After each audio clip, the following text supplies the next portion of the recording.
उत्तराखंड के सीएम पुष्कर सिंह धामी भी खनन माफिया के खिलाफ सख्त। यूपी की तरह चलेगा माफियाओं पर बुलडोजर, अफसरों का आदेश। धर्मनगरी हरिद्वार में रिश्ते हुए शर्मसार। सौतेले पिता ने 16 साल की बेटी से किया दुष्कर्म। बीते 5 साल से बना रहा था हैवानियत का शिकार। उत्तराखंड हाई कोर्ट से यूट्यूबर स्वाति नेगी को राहत। पुलिस की किसी भी कार्रवाई पर कोर्ट ने लगाई रोक। धार्मिक भावनाएं भड़काने का था मामला। देहरादून में मनाया गया अग्निशमन सेवा दिवस। निदेशक विमानपत्तन की अध्यक्षता में हुआ कार्यक्रम। जोली ग्रांट एयरपोर्ट पर कार्यक्रम का आयोजन। चारधाम यात्रा की तैयारी को लेकर एक्शन में आई सरकार। 9 कंपनियों के हेलीकॉप्टर पहुंचाएंगे केदारनाथ। अप्रैल से खुल सकती है ऑनलाइन बुकिंग। जोशीमठ में नहीं थम रहा भू धसाव का सिलसिला। 863 भवनों में आई दरारें। मुआवजे के लिए सरकार को फाइनल रिपोर्ट का इंतजार। आप देख रहे हैं के न्यूज, खबरों का सारथी। नमस्कार, मैं हूं अवंतिका अवस्थी। बात करेंगे उत्तराखंड के खबरों की।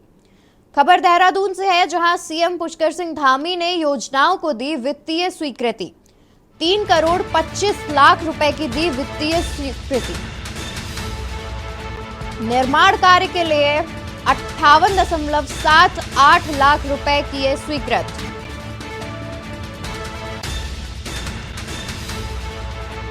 सौंदर्यीकरण के लिए 59.5 लाख रुपए किए स्वीकृत। खबर देहरादून से है, जहां सीएम धामी ने योजनाओं को दी स्वीकृति। 3 करोड़ 25 लाख रुपए की दी वित्तीय स्वीकृति। निर्माण कार्य के लिए 58.78 रुपए किए स्वीकृत। तो वहीं सौंदर्यीकरण के लिए 59.57 रुपए किए स्वीकृत।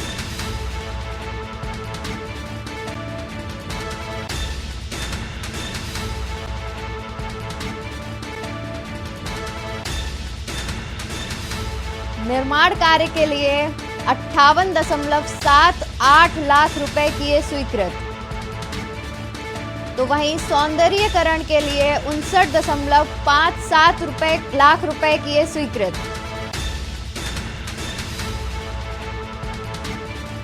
तीन करोड़ 25 लाख रुपए की दी वित्तीय स्वीकृति।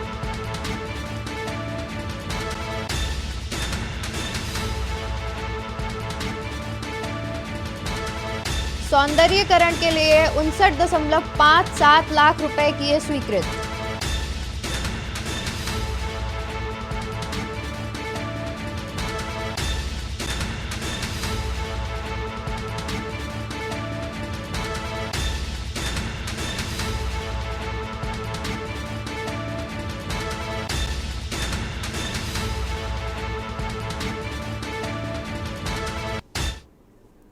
खबर देहरादून से है, जहां उत्तराखंड में एक बार फिर से पश्चिमी विक्षोभ सक्रिय हो गया है। मौसम विभाग के मुताबिक अगले 24 घंटे में देहरादून, चमोली, उत्तरकाशी, रुद्रप्रयाग, बागेश्वर, टिहरी, पौड़ी में कहीं-कहीं बारिश होने की संभावना है, जबकि 3500 मीटर या उससे अधिक ऊंचाई वाले इलाकों में बर्फबारी होने की संभावना है।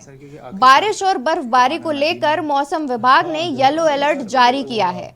वहीं मौसम विज्ञान केंद्र के निदेशक विक्रम सिंह के मुताबिक अगले 24 घंटे में देहरादून, चमोली, उत्तरकाशी, टिहरी, पौड़ी, रुद्रप्रयाग, बागेश्वर व पिथौरागढ़ में बारिश के साथ बिजली गिरने के और कुछ इलाकों में ओलावृष्टि की भी संभावना है।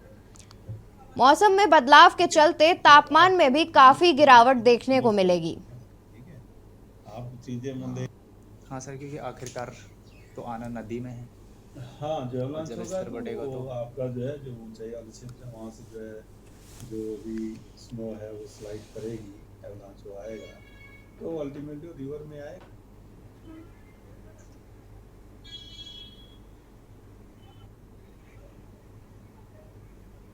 हल्की या बहुत हल्की बारिश है या रेन थंडरस्टॉर्म एक्टिविटी जो है, तो वो जो हमारे अंदर के डिस्ट्रिक्ट है उत्तरकाशी, चमोली, पिथौरागढ़, बागेश्वर या रुद्रप्रयाग, और इसके साथ ही जैसे देहरादून टेहरी का भी जो पहाड़ी इलाका है तो उसमें जो है रेन थंडरस्टॉर्म एक्टिविटी आज वो देखने को मिलेगी। इसके साथ ही हरिद्वार या पौड़ी की भी बात करें तो वहाँ भी छुटपुट संभावना है कि एका दुका जगह में वहाँ पे भी बारिश की मिल जानी चाहिए। इसके साथ ही कल देखेंगे तो जो एक्टिविटी वो थोड़ा बढ़ेगी। तो जो अंदर के हमारे 5 डिस्ट्रिक्ट्स हैं उसमें मैं कहूँगा कि जो है अनेक जगहों तक में हल्की मध्यम बारिश की संभावना है। और इसके अलावा जो हिल्स के और डिस्ट्रिक्ट्स हैं उनमें भी कुछ जगहों में जो रेन थंडरस्टॉर्म एक्टिविटी है वो मिलने वाली है। उत्तराखंड हाई कोर्ट ने यूट्यूबर स्वाति नेगी के खिलाफ मल्लीताल नैनीताल थाने में दर्ज मुकदमे के मामले पर सुनवाई की। यूट्यूबर स्वाति नेगी को उत्तराखंड हाई कोर्ट से बड़ी राहत मिली है। हाई कोर्ट ने उनके खिलाफ कुछ संगठनों द्वारा मल्लीताल कोतावली में दर्ज एफआईआर के आधार पर किसी तरह की जांच की कार्यवाही पर रोक लगाते हुए पुलिस से पूछा है कि इस मामले में आईपीसी की धारा 153A व 295A किस आधार पर लगाई गई है। स्वाति नेगी ने नैनीताल के फ्लैट मैदान के किनारे लगे भगवा झंडे के औचित्य को लेकर अपने यूट्यूब चैनल में सवाल खड़े किए थे। साथ ही आपको बता दें कि कोटद्वार निवासी स्वाति नेगी के इस ब्लॉग को हिंदुओं का अपमान बताते हुए हिंदूवादी संगठनों ने मल्लीताल कोतवाली में धार्मिक भावनाएं भड़काने के आरोप में एफआईआर दर्ज कराई थी, जिसके बाद पुलिस ने स्वाति नेगी के खिलाफ गैर जमानती वारंट जारी कराए थे। स्वाति नेगी ने हाई कोर्ट में चुनौती देते हुए एफआईआर निरस्त करने की मांग की थी।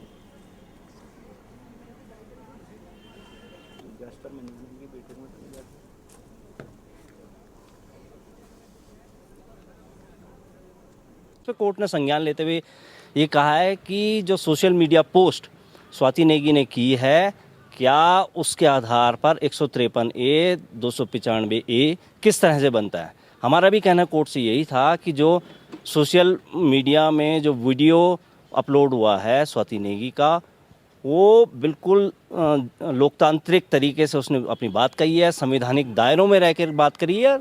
ये बात कही है कि इस तरह का कोई धर्म विशेष का झंडा या किसी धार्मिक ऑर्गेनाइजेशन का झंडा किसी पब्लिक प्रॉपर्टी में नहीं लहराया जाना चाहिए। वो कतई इलीगल है, उसको हटाया जाना चाहिए, असंवैधानिक है।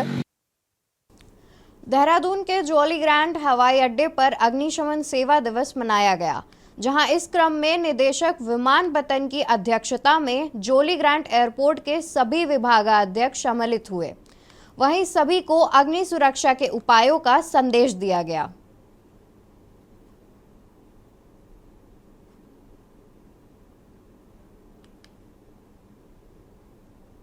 धर्मनगरी हरिद्वार में रिश्तों को शर्मसार करने वाला मामला सामने आया है, जिसमें एक सौतेले पिता ने अपनी 16 साल की बेटी के साथ दुष्कर्म किया।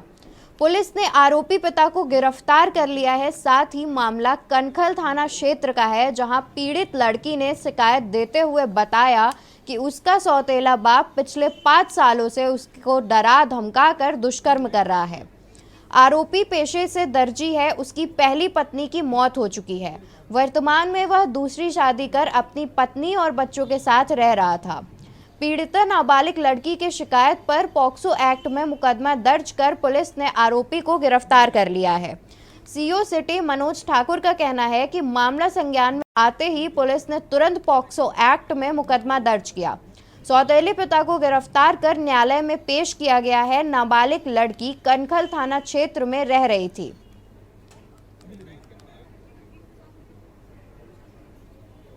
कल ही ये मामला संज्ञान में आया था और तत्काल पुलिस द्वारा कार्रवाई करते हुए इसमें मुकदमा पंजीकृत किया गया। पॉक्सो एक्ट में ये मुकदमा पंजीकृत हुआ और जो सौतेला बाप था उसको अरेस्ट करके आज न्यायालय में पेश किया जाएगा। ये फिलहाल तो हरिद्वार में ही रह रहे हैं, लेकिन ओरिजिनली जो इनका पैतृक गांव है, जो लड़की है, वो बागपत के रहने वाले हैं। पौड़ी जिला विगत कुछ दिनों पूर्व पौड़ी ब्लॉक के अंतर्गत निशणी गांव में जल जीवन मिशन की खुली पाइपलाइन पर उलझकर गांव का एक ग्रामीण मनबर सिंह पेयजल लाइन में उलझकर गिर गया और घायल हो गया, जिसके चलते उसे पौड़ी जिला अस्पताल में भर्ती कराना पड़ा। सूचना पर तत्काल कार्रवाई करते हुए उत्तराखंड पेयजल संस्थान विकास एवं निर्माण निगम श्रीनगर गढ़वाल अधिशासी अभियंता दीक्षा नौटियाल ने उक्त ठेकेदार को नोटिस भेज कार्यवाही कर घायल बुजुर्ग के इलाज हेतु पूरा भुगतान करने के निर्देश दिए हैं। अधिशासी अभियंता दीक्षा नौटियाल ने बताया कि श्रीनगर शाखा के अंतर्गत 4 ब्लॉकों जिसमें पाबो, पौड़ी, थली सैंड और खिरसू ब्लॉक में काम चल रहा है। बताया कि इस कार्ययोजना को 2 चरणों में बांटा गया है, जिसमें प्रथम चरण में 271 योजनाएं हैं, जिसकी स्वीकृत लागत 33.96 करोड़ है।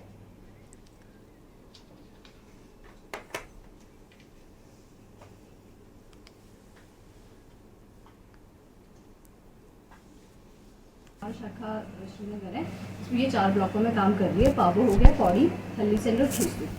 इसमें टोटल अगर ग्राम पंचायतों की बात की जाए 232 हमारी ग्राम पंचायतें हैं, जिसमें 434 राजस्व ग्राम हम लोग फीड करेंगे। बस्तियां अगर देखी जाए तो 670 और टोटल जो परिवार इससे लाभान्वित होंगे वो 22,938 लाभान्वित होंगे। ठीक है, अभी इनको 2 फेजेस में बांटा गया, P1 और P2। P1 में जो हमारी कुल योजनाएं थी वो 271 है, जिनकी स्वीकृत लागत 33.96 ये करोड़ में बता रही हूँ मैं आपको। ठीक है, ये हमारे इसमें स्वीकृत लागत ये है, जिसमें हमारे 289 ग्राम्स थे और परिवारों की संख्या 16,462 ये इसमें लाभान्वित हो चुके हैं।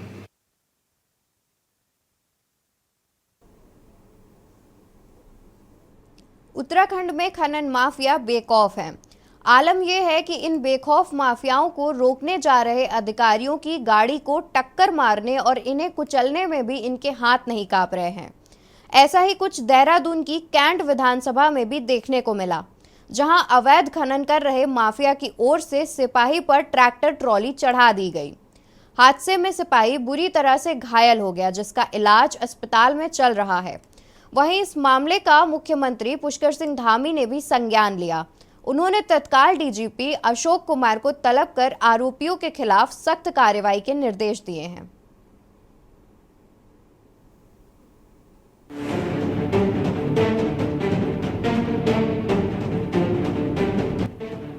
उत्तराखंड में खनन माफिया बेखौफ नजर आ रहे हैं। आलम यह है कि इन माफियाओं को रोकने जा रहे अधिकारियों की गाड़ी को टक्कर मारने और इन्हें कुचलने में भी इनके हाथ नहीं कांप रहे हैं।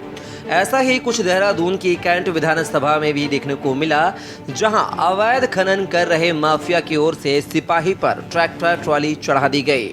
हादसे में सिपाही बुरी तरह से घायल हो गया, जिसका इलाज अस्पताल में चल रहा है। वहीं इस मामले का मुख्यमंत्री पुष्कर सिंह धामी ने भी संज्ञान लिया है। उन्होंने तत्काल डीजीपी अशोक कुमार को तलब कर आरोपियों के खिलाफ सख्त कार्यवाही के निर्देश दिए हैं। सीएम की सख्ती के बाद पुलिस ने आरोपी ट्रैक्टर चालक को गिरफ्तार कर लिया है, साथ ही अन्य आरोपियों की तलाश भी शुरू कर दी है। वहीं डोईवाला में भी कुछ दिन पहले अवैध खनन कर रही पिकअप गाड़ी के ड्राइवर ने रोके जाने पर मजिस्ट्रेट की गाड़ी को ही टक्कर मार दी थी। वहीं विपक्ष का कहना है कि राज्य की कानून व्यवस्था बदहाल है और कांग्रेस सदन में भी इस मुद्दे को प्रमुखता के साथ उठाएगी। कल घटना हुई है और उस घटना की मैंने पूरी जानकारी तलब की है और साथ में सख्त निर्देश भी दिए हैं कि जो भी इसमें लिप्त हैं या जो भी इस पूरे जो घटनाक्रम हुआ है उसमें जिनकी संलिप्तता पाई जाए उनके खिलाफ कठोर कार्रवाई हो। दोनों तरफ से अगर कहीं पर विभाग के भी कोई लोग अगर उसमें इन्वॉल्व है तो उनको भी कठोर कार्रवाई हो। ये सही बात है कि खनन माफियाओं द्वारा जो है जिस तरीके से एक सिपाही पर जो है क्या नाम ट्रैक्टर ट्रॉली चढ़ाया गया, तो ये बहुत गंभीर विषय है।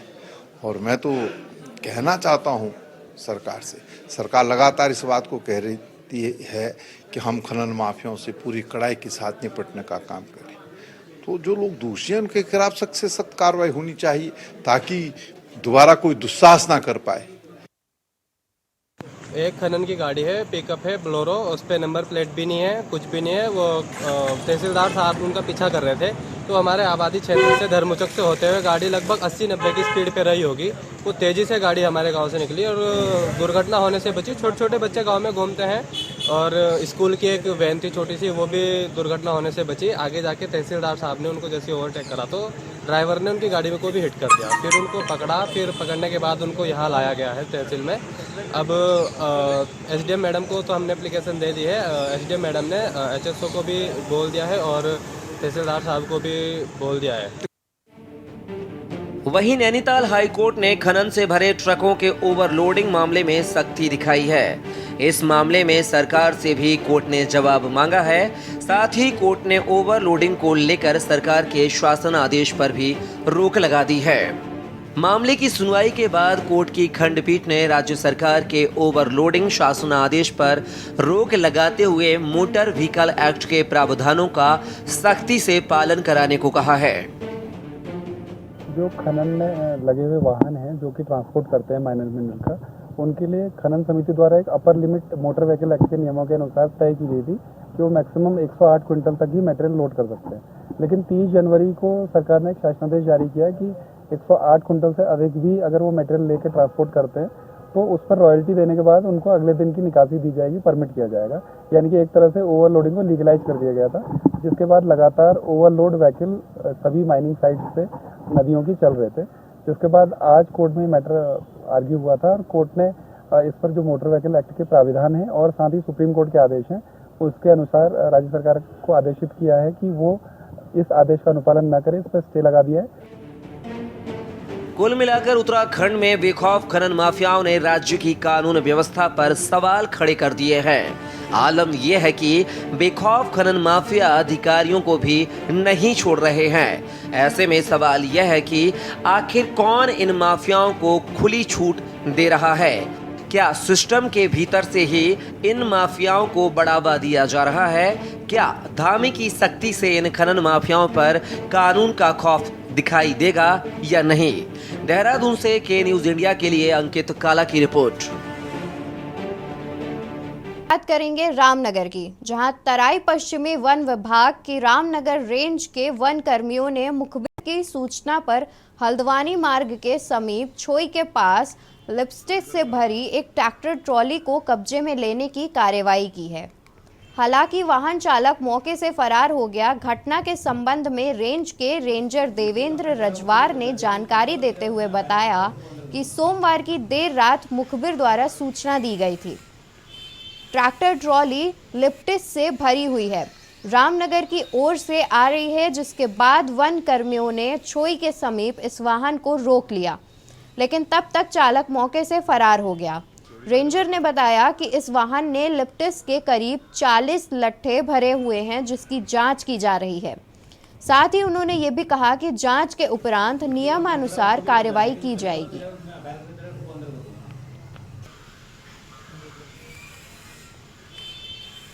रात 3 बजे लगभग ये छोई रामनगर मार्ग पर ये लिप्टिस ट्रॉली आते हुए जांच के दौरान पकड़ी गई है और इसमें लगभग करीब 35-40 लट्ठे भरे पड़े हैं और ये कहाँ से कटा है जांच का विषय, इस पर जांच की जा रही है। सर आरोपी भी पकड़े गए? आरोपी तो मौके का फायदा लेकर अंधेरे का भाग गए।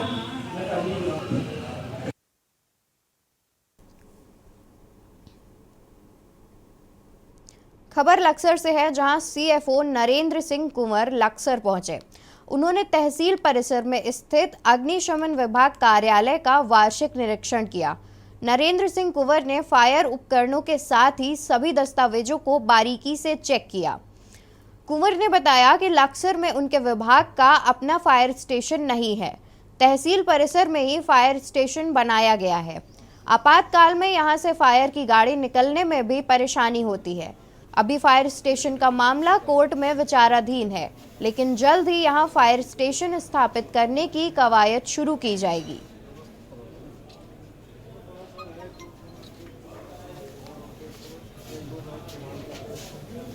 अभी कुछ हमारा सेटअप यहाँ पे लक्सर में नहीं बन पाया है। फायर स्टेशन जो बनना चाहिए था वो तहसील परिसर में है। कुछ यहाँ बातचीत में पता चला कि हमारी गाड़ियाँ निकलने में देरी होती है यहाँ से। कुछ मानो तहसील में काम चल रहा और तहसील खुला है तो यहाँ से बाहर रोड पर जाने में ही काफ़ी दिक्कतों का सामना करना पड़ता है। खबर नैनीताल से है, जहां धामपुर बैंड पर स्थित शनि देवता की मूर्ति को किसी अज्ञात व्यक्ति द्वारा तोड़कर खंडित करने के मामले का खुलासा करते हुए नैनीताल के मल्लीताल पुलिस ने जानी नाम का व्यक्ति को गिरफ्तार किया। वहीं नगर कोतवाल धर्मवीर सोलंकी ने बताया, अयार पाटा सभासद मनोज शाह जगाती की तहरीर दी थी, जिसमें कहा था कि आम जनमानस की धार्मिक भावनाएं आहत हुई हैं और इस घटना को लेकर क्षेत्र के लोगों में काफी रोष व्याप्त है। तहरीर के आधार पर मंदिर के आसपास निवासरत लोगों द्वारा बताया था कि घटना वाले दिन व उससे 1-2 दिन पूर्व जानी नाम का व्यक्ति जो तल्लीताल रहता है, मंदिर के बाहर सीढ़ियों में बैठा देखा गया था, जिसके पश्चात जॉनी नाम के व्यक्ति की तलाश करते हुए मुखबिर की सूचना पर प्रातः हल्द्वानी रोड पर धर्मशाला के पास से घटना कार्य करने वाले अभियुक्त को गिरफ्तार किया गया।